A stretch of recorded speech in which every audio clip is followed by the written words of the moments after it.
एक साहूकारनी थी। वे हमेशा हनुमान जी की बड़ी भक्ति किया करती थी। वे रोज चूरमा और रोटी बनाकर मंदिर जाया करती थी। कहा जाता है कि स्वयं हनुमान जी आकर उनका चूरमा और रोटी खा लेते थे।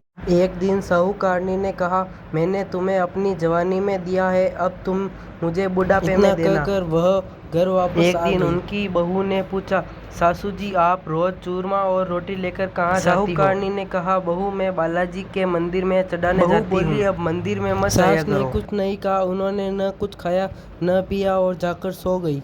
ऐसे ही 5 दिन हनुमान जी उनके सपने में आए और बोले, तूने मुझे जवानी में दिया है, अब मैं साहूकारनी बुढ़ापे में दूंगा। तो दे रहे हो, लेकिन रोज कौन देगा? हनुमान जी बोले, मैं तुझे हर रोज दूंगा। इसके बाद साहूकारनी ने चूरमा खा लिया। उनके घर में कुछ भी नहीं बचा। घर में हर एक दिन बहू ने सोचा, मैं अपनी सास को देखूं तो सही। 7 दिन हो गए, मैंने उन्हें खाना भी नहीं दिया, फिर भी वह स्वस्थ कैसे हैं?